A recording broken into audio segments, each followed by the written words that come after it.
Halo guys, kembali lagi di Belajar Arsitektur bersama aku Walda. Nah, hari ini kita bakal jalan-jalan nih ke sebuah tempat yang pastinya akan sangat familiar buat anak-anak terutama jurusan arsitektur. Nah, kita bakal pergi ke bengkel market di Yogyakarta. Nah, tapi sebelum kita berkunjung ke sana, buat kalian semua yang belum subscribe channel ini, yuk subscribe channel ini dan juga nyalakan loncengnya biar kalian gak ketinggalan banyak video-video dari belajar arsitektur yang pastinya bakal seru dan juga menambah wawasan buat teman-teman semua. Yuk ikut aku.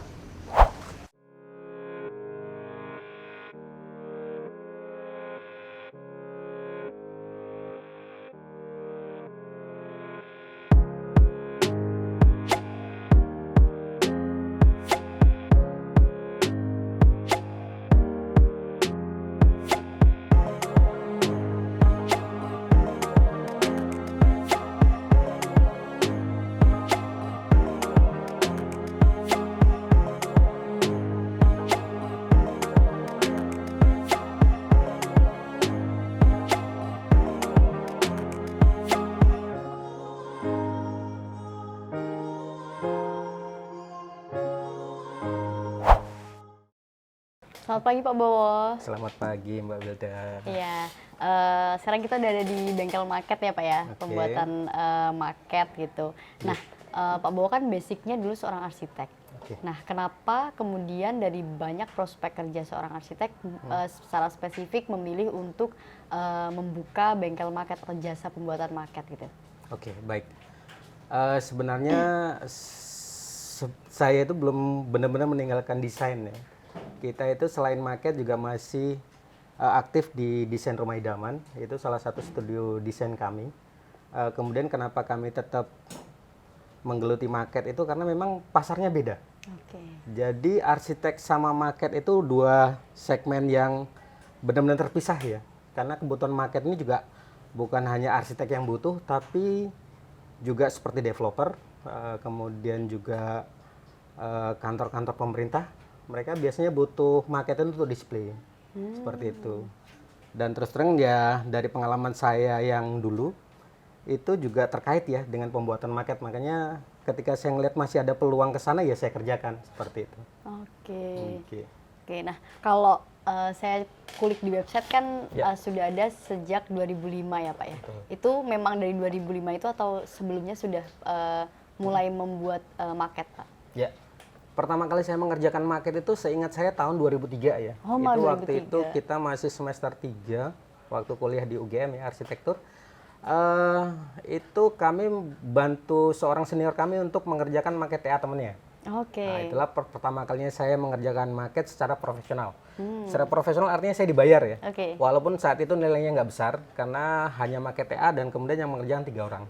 Jadi dengan nilai bayar berapa gitu kami bagi 3, saya ingat pertama kali saya dibayar 150.000 waktu itu. Itulah pertama kali saya bergerak secara profesional di bidang market. Kemudian pada tahun 2005 itu saya bergerak membuat studio market namanya Perfect Studio. Bareng teman saya namanya Mas Aji. Itu pertama kalinya kita buat studio market. Sampai kemudian ya biasa ya yang namanya usaha pasang surut sampai kemudian saya membuka sendiri bengkel market ini. Oke. Nah, berarti di awal terbukanya bengkel market ini sudah terbentuk satu tim gitu atau masih sendiri gitu? Pertama kali kita buat bengkel market itu justru kami cuman berdua ya. Oke. Dengan Mas Muklis namanya. Itu Mas Muklis itu salah seorang pegawai saya dulunya yang kemudian kami bersepakat untuk kerjasama untuk mendirikan bengkel market ini. Jadi awalnya kita berdua dengan dibantu oleh beberapa anak buah waktu itu, dan kebanyakan memang pekerjaan market ini kan juga bukan pekerjaan yang gampang ya. Ini capek kerja market itu, makanya anak buah kita itu dari awal itu bongkar pasang. Jadi mereka merasa nggak sanggup keluar gitu terus. Nah, dari awal terbentuknya itu sampai sekarang sudah ada berapa anggota untuk proses produksi market ini sendiri? Ya. Kita sekarang ini di bengkel market ada 6 orang, Mbak. Oke, 6 orang. Jadi 4 orang itu pegawai tetap, 2 orang itu semacam freelance ya. Jadi kita juga dibantu dengan anak-anak PKL ya. Jadi kita menerima anak PKL dari Ngawi, Biasanya mereka itu waktunya itu 6 bulan selama PKL itu, satu periode ya. Jadi kita sudah dibantu oleh 3 periode ini ya PKL ya dari Ngawi, itu dari sekolah yang sama, dan mereka selama di bengkel market ini cukup banyak membantu ya. Karena kan kerjaan market itu nggak semuanya pekerjaan yang sulit ya. Ada beberapa pekerjaan seperti setting, masang pohon, itu bisa dikerjakan oleh anak-anak PKL. Oh gitu. seperti itu. Jadi secara nggak langsung mereka juga sebenarnya terlibat juga gitu Betul, ya. betul. Oke. Makanya secara profesional juga mereka kita bayar. Oke, menarik. Nah, kalau yang saya baca kan dari tadi Pak Bowo juga cerita kalau awalnya itu dari mengerjakan proyek-proyek TA gitu. Betul. Nah, apakah kemudian sampai sekarang proyek-proyek TA itu masih ada atau saat ini fokusnya seperti yang Pak Bowo bilang banyak proyek-proyek yang lebih besar gitu kayak misalnya dari pemerintah atau properti swasta seperti itu? Oke.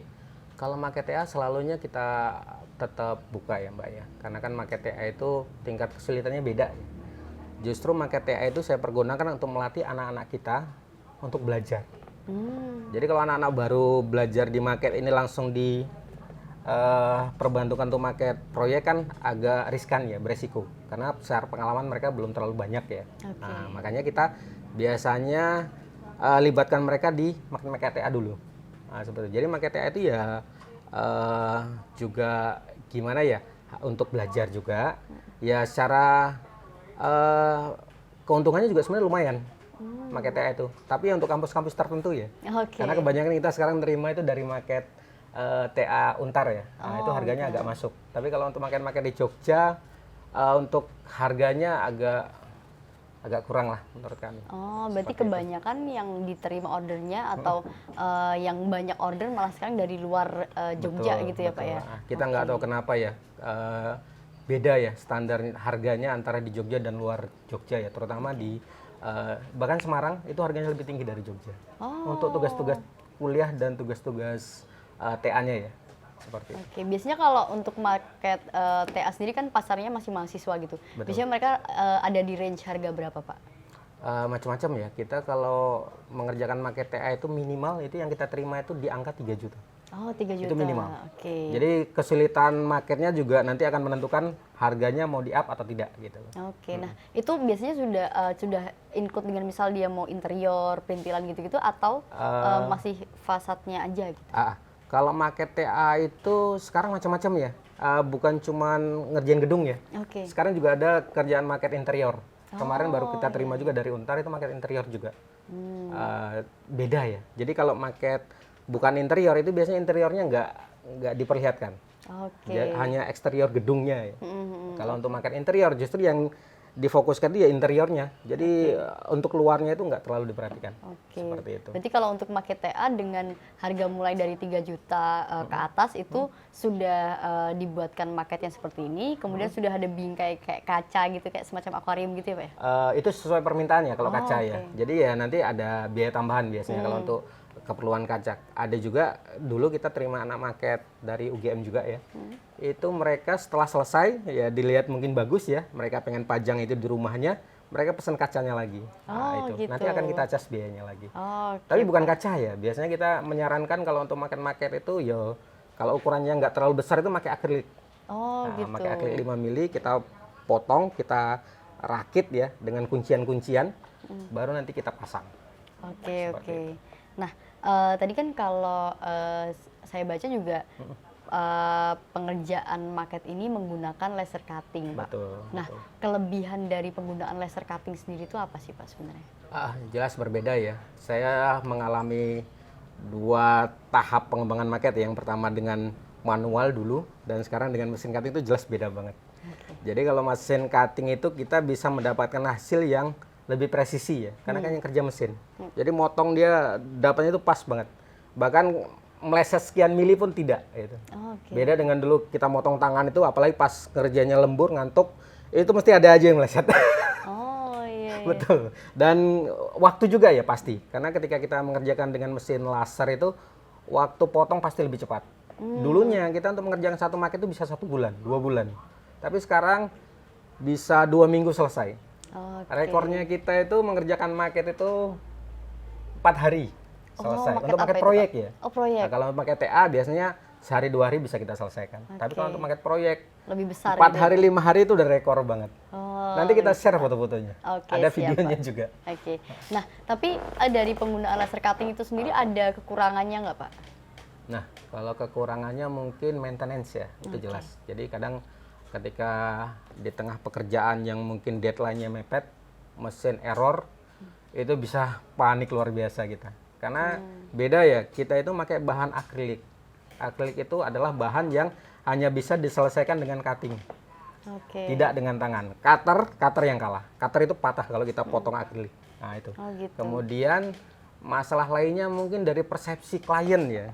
Saya nggak tahu kenapa, tapi harga market kayaknya dulu itu malah lebih bagus daripada sekarang. Oke, kenapa Karena tuh, Pak? klien tuh kadang berpikir begini, market itu kan sekarang motongnya pakai mesin, nggak terlalu capek, nggak serumit dulu. Mosok harganya bisa kayak dulu kan? Nah seperti itu. Jadi yo persepsi orang beda-beda ya. Padahal harusnya dengan mesin cutting itu kan hasil pekerjaan pasti lebih cepat, lebih Iya. presisi, dan harusnya mereka layak membayar lebih mahal untuk itu. Oke. Harusnya loh. Iya. Iya, dengan hasil yang lebih bagus juga dan juga Pasti. pekerjaan lebih cepat gitu ya, Pak Betul, ya. betul. Oke. Nah, kalau selama membuat market, hal apa sih, Pak, yang paling menarik gitu dari proses pengerjaan market ini gitu? Nah, kadang-kadang kita nerima desain itu yang menurut kami sangat menantang untuk dibuat market. Oke. Jadi nggak semua bentuk itu bisa diselesaikan dengan laser cutting sebenarnya. Oke. Makanya kita juga punya langganan untuk menyelesaikan pakai 3D printing bahasanya. Nah, jadi dengan 3D printing itu ada bentukan-bentukan tertentu itu yang bisa diselesaikan dengan rapi. Contohnya nanti akan kita share, ada beberapa foto yang kita itu menyelesaikan market dengan 3D printing. Oke. Nah, gitu. Itu tantangan satu ya. Kemudian tantangan lainnya yaitu ketika kita mendapat klien itu yang minta waktu pengerjaannya cepat. Kayak kemarin kita terima market IKN itu, mereka cuma ngasih waktu 4 hari. Itu sebuah tantangan yang luar biasa karena sebelumnya link yang market 4 hari ini juga dapat market IKN juga yang kami kerjakan itu seminggu selesai untuk 3 market, bayangkan. Wow, 3 market sekali, Pak. 1 minggu harus selesai. Iya, Seperti iya, itu. Nah, ketika itu sudah kita selesaikan, mungkin mereka ngerasanya, oh kita bisa nih, makanya mereka ngasih tantangan seperti itu lagi. Ada tips atau trik tertentu nggak, Pak, untuk mengerjakan market cepat gitu, lebih cepat gitu? Ya itu tadi, kita meminimalisir kesalahan ya. Artinya jangan sampai ada kesalahan ketika proses pembuatan. Itu fatal. Itu akan menambah waktu pengerjaan itu lebih lama. Satu. Kemudian satunya lagi, triknya itu ya kita lembur, jelas. Jadi ketika pengerjaan waktunya mepet, ya otomatis anak-anak saya minta lembur. Cuman biasanya setelah, katakan dalam seminggu itu kita lemburnya bisa 4 hari. Karena proses awal setting itu kita nggak lembur biasanya. Yang lembur itu biasanya perakitan sama finishing. Nah itu, ketika 4 hari kita mengerjakan lembur, biasanya besoknya anak-anak saya liburkan untuk istirahat, mau mancing, mau santai, gimana terserah. Oke. Tapi setelah itu ya kita siap untuk mengerjakan proyek lainnya. Oh, ya berarti dari istilahnya kayak work life balance gitu ya, Betul. di kerja juga kerja keras, tapi juga ketika berkehidupan sehari juga ada istirahatnya gitu ya, Pak ya. Karena memang market ini bukan pekerjaan yang ringan ya. Memang ini memakan fisik yang lumayan. Makanya nggak semua orang bisa tahan dengan profesi market ini. Baik, berarti emang setiap pekerjaannya membutuhkan detail-detail gitu ya, Pak ya, kayak dari mulai pembuatan pohon-pohonnya atau mungkin bahkan interior-interior Betul. seperti ini ya, Pak ya. Kayak misalnya mungkin ini ada tempat tidur, kursi, meja atau beberapa pohon ini yang dibuat sendiri yang mana, Pak? Nah, nggak semua detail itu ada dijual di pasaran, Mbak. Oke. Jadi ada beberapa juga walaupun ada ya dijual itu nggak rapi hasilnya. Makanya kami inisiatif untuk beberapa detail itu kami kerjakan sendiri. Contoh, ini adalah satu detail yang kami kerjakan sendiri. Jadi ini bahannya pakai akrilik, kita setting kemudian kita potong. Hasilnya seperti ini. Lumayan sih ya. Oke. Daripada yang kita beli kemarin tuh agak nggak maksimal. Kadang-kadang skala market juga kan nggak sama ya. Ada yang skala 120, 125 seperti itu. Makanya juga ukuran-ukuran ini juga menentukan skala. Kadang nggak semua orang jual sih ya. Makanya ada beberapa yang memang kita buat sendiri. Contoh ini juga kita buat sendiri. Ini kursi makan ya dengan mejanya. Kemudian ada sofa. Ini sofa juga kita buat sendiri pakai akrilik. Oke. Ini juga sofa panjang juga kita selesaikan pakai akrilik. Nah, kalau untuk pohon keseringan itu kita beli memang, karena pohon itu banyak yang dijual, Oh iya. berbagai skala. Jadi ada yang dari ukuran kecil-kecil seperti ini, sampai ukurannya sebesar ini ada dijual.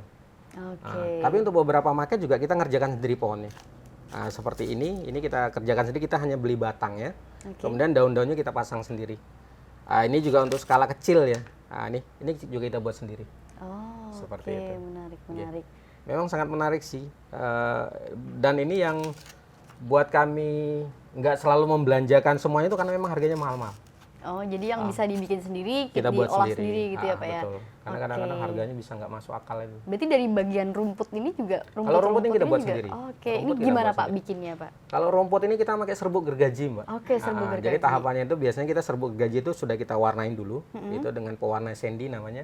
Jadi kalau realnya itu rumput kan nggak mungkin satu warna monokrom ya. Ya, betul. Ada gradasinya. Kadang dia nyatu dengan tanah, nyatu dengan daun. Makanya biasanya kita warna hijau itu kita campur dengan warna lain, coklat atau hijau lebih muda.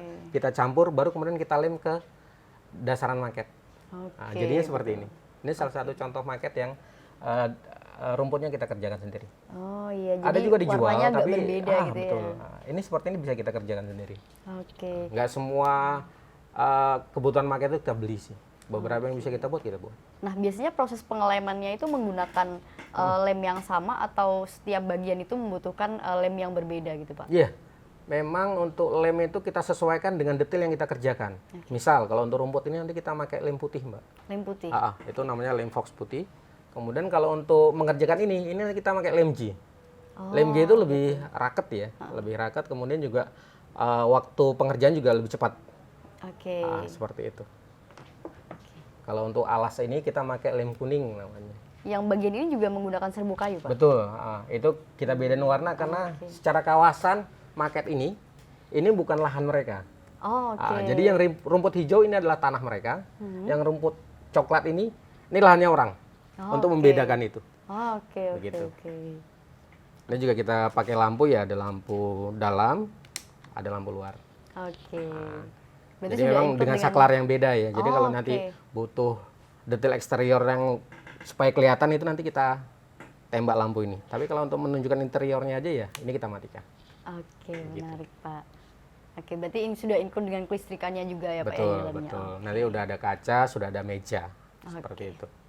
Nah, mungkin teman-teman di luar sana ada banyak nih yang penasaran gimana sih caranya kalau misalnya mereka mungkin mau memesan maket ini ke Bapak gitu. Gimana prosedurnya itu seperti apa? Nah, baik. Biasanya kalau untuk membuat maket, klien itu sudah punya data-datanya ya. Oke. Pertama mereka tentu sudah punya gambar, filenya itu AutoCAD sama SketchUp. Biasanya itu yang kita terima. Karena kita kan pakai mesin ya, otomatis kita yang dibaca oleh mesin itu adalah data-data yang sudah kita setting. Oke. Seperti itu. Kemudian kalau mereka sudah punya filenya, kirim ke kita, nanti kita cek gambarnya, baru nanti kita kasih penawaran. Oke. Biasanya harga maket itu tergantung ya dari skala maket, ukuran dan kerumitan. Jadi kalau ditanya harga maket langsung, biasanya kita kasih penjelasan, kita butuh lihat gambarnya dulu, kerumitannya seperti apa, seperti itu.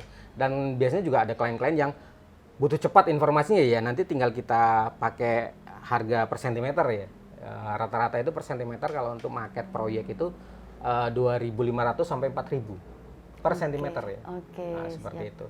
Nah, kalau mereka sudah sepakat dengan harga kita, ya nanti data sudah kita terima, langsung kita proses. Biasanya pengerjaan nanti dari klien butuh waktunya berapa lama. Gitu. Kadang-kadang mereka juga sudah punya deadline yang diserahkan ke kita ya. Seperti itu. Nah, itu tinggal kita yang menyesuaikan. Butuh lembur atau tidak. Butuh belanja. Kadang-kadang kan yang buat aksesor ini butuh waktu ya.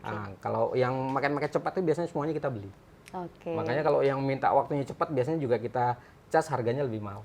Oh Seperti iya, itu. Nah, kalau mungkin teman-teman yang di luar pulau gimana Pak? Kalau misalnya mereka mau pesen maket yang sudah jadi gitu. Nah, mereka mungkin ada ketakutan kayak nanti kalau maketku rusak di jalan gimana gitu. Proses pengirimannya seperti apa Pak? Baik. Kalau untuk di Pulau Jawa kita sudah punya kargo langganan. Jadi kita sudah pernah kirim maket itu bahkan sampai ke Bali. Dengan kargo langganan kita ya.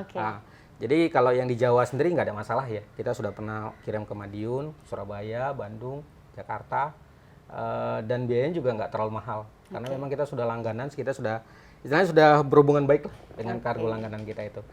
Sedangkan yang untuk di luar pulau itu biasanya kita nanti kirim pakai paket pesawat sih ya. Oh, oke. Kita pernah kirim sampai ke Papua juga, Oke. dan itu ada cerita menarik juga ya. Ketika kita kirim ke Papua itu rusak marketnya. Oke.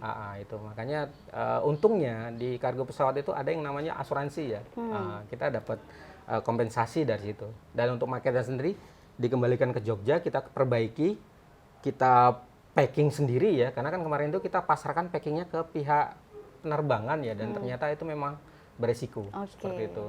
Dari situ kita belajar kalau untuk pengiriman keluar pulau itu biasanya packing dari kami sendiri. Dan untuk pengiriman kedua nggak ada masalah. Nanti kita kirim videonya. Oke, berarti buat teman-teman di luar pulau atau mungkin di luar Jogja gitu, nggak usah khawatir kalau pesan makan di sini, karena dari proses packingnya juga pasti akan diantisipasi agar tidak rusak sampai ke tangan pembeli gitu ya Pak ya. Betul, seperti itu. Oke, itu pertanyaan-pertanyaan dari saya Pak yang menarik dari bengkel market gitu ya Pak. Terima kasih Pak Bowo atas Sama-sama, waktunya Mbak untuk Wilda. bisa ngobrol bareng di sini. Baik, Mungkin terima nanti kasih. teman-teman di rumah bisa ngelihat langsung gitu contoh-contoh Boleh, market yang boleh. Bapak miliki, yang pernah Bapak kerjakan gitu, dan juga mungkin tadi kan Pak Bowo sudah mengatakan kalau akan dikasih video pembuatannya gitu ya Pak ya. Baik. Mungkin. Nanti akan kita share, kemudian untuk teman-teman yang mau datang kemari, monggo kita persilakan. Mungkin pengen ngelihat langsung, bahkan kemarin ada anak PGRI ya, arsitek, dia itu minta dibantu buat maket TA-nya ya, maket tugas ya.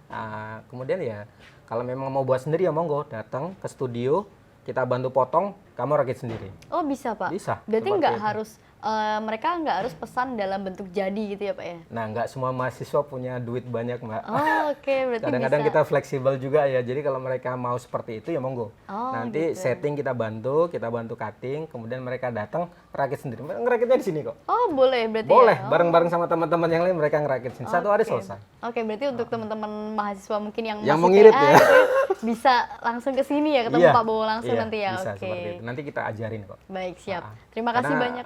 profesi marketnya juga sesuatu yang bisa dipelajari. Oke, siap. Terima kasih Pak Bowo. Sama-sama Mbak Wilda.